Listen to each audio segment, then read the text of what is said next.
ஓம் முருகா போற்றி, கந்தா போற்றி, கடம்பா போற்றி, கதிர்வேலா போற்றி, ஆறுபடை வீடு கொண்ட முருகா போற்றி.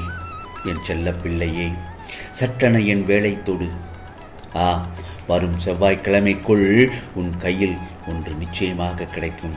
அதில் என் செல்ல பிள்ளை ஆனந்தமடைவாய், மகிழ்ச்சி அடைவாய்.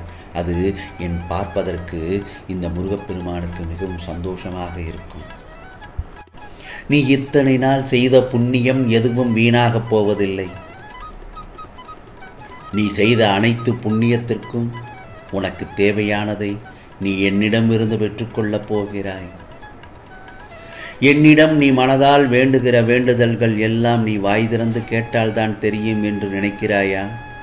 நிச்சயமாக இல்லை என் செல்ல பிள்ளையே, நிச்சயமாக அது கிடையாது. ஏனென்றால் என்னுடைய வேலை தொட்டுவிட்டால் அல்லவா, அதை வரும் செவ்வாய்க்கிழமைக்குள் உன் கையில் ஒன்று நிச்சயமாக கிடைக்கும் என்று சொன்னேன் அல்லவா. அப்பொழுது நீ என்னை முழு மனதோடு நம்பி எப்படி கேட்டாலும் நான் நிச்சயமாக தருவேன். உன் ஆசைகளையும் எண்ணங்களையும் நான் அறிந்து கொண்டுதான் இருக்கிறேன்.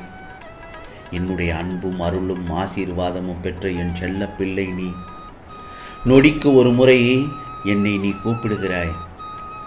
முருகா, முருகா, ஞானபண்டிதா, வேளா, செந்தூர் வடிவேலா என்று என்னை வாய் திறந்து என்னை அழைக்கிறாய். அதை நான் அறிந்து கொண்டுதான் இருக்கிறேன்.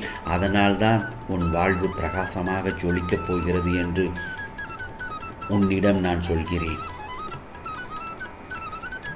உன் வாழ்வில் நல்லது நடக்கப் போகிறது. உன் பிரார்த்தனைகள் வலுப்பெறுவதற்கு இன்னும் ஒரு முக்கிய விஷயம் ஒன்று சொல்லட்டுமா?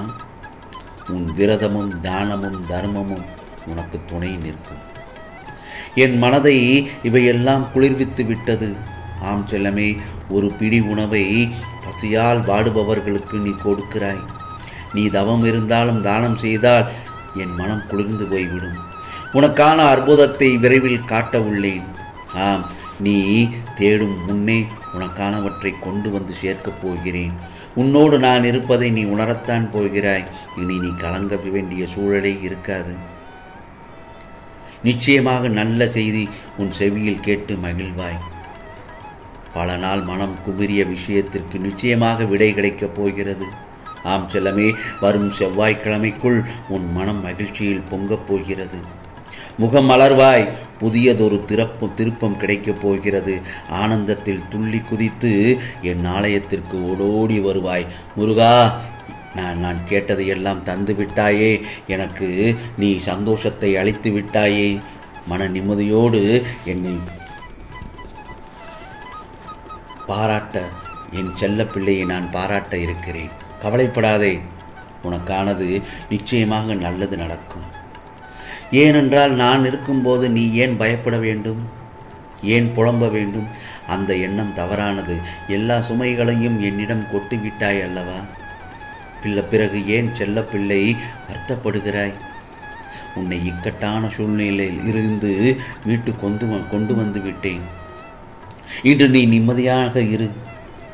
ஏனென்றால் சூரியனைப் போல் உனக்கு வெளிச்சம் தருகிறேன். நீ யாருடன் எப்படி வாழ வேண்டும் என்று மனக்கோட்டை கட்டியுள்ளாயோ அதை போல் வாழ வைக்கப் போகிறேன். உன் போராட்ட வாழ்வுக்கு எல்லாம் முடிவு கிடைத்து விட்டது.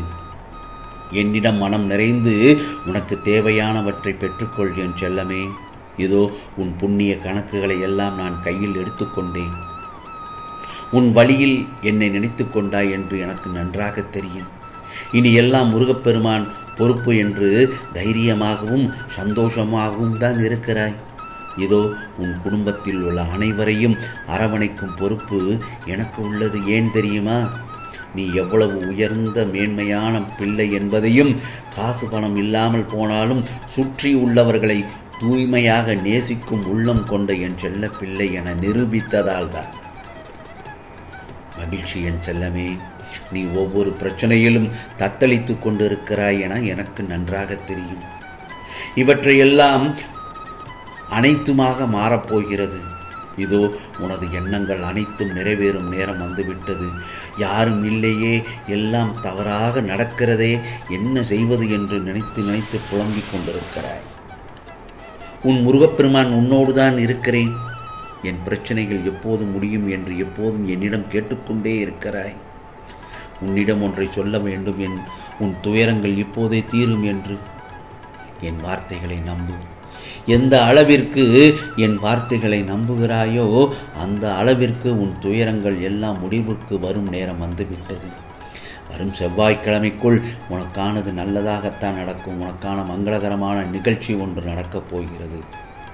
நீ யாரையெல்லாம் மனம் விரும்பி காத்திருந்தாயோ அந்த மணமகள் உன்னை தேடி வருவாள். இரு வீட்டாரின் சம்மதத்தோடு உனக்கானது எல்லாம் நல்லதாகத்தான் நடக்கும். எந்த ஒரு பிரச்சனையுமின்றி உன் மனம் கோணாமல் இருக்க உனக்கான ஒரு நல்ல உறவை உனக்கு அனுப்பி வைப்பேன். எதையும் எதிர்கொள். ஆம், எதையும் எதிர்கொள்வேன் என்ற மனநிலை மட்டுமே நம்பிக்கையை கொடுக்கும். ஆகவே தளராத நம்பிக்கை கொண்டவருக்கு முடியாதது என்று எதுவுமே இந்த பிரபஞ்சத்தில் இல்லைதானே. இந்த முருகப்பெருமான் உன்னோடு இருக்கும்போது நீ எதற்காக வருந்தி கொண்டும் உன்னையே நீ வருத்தி கொண்டும் இருக்கிறாய்?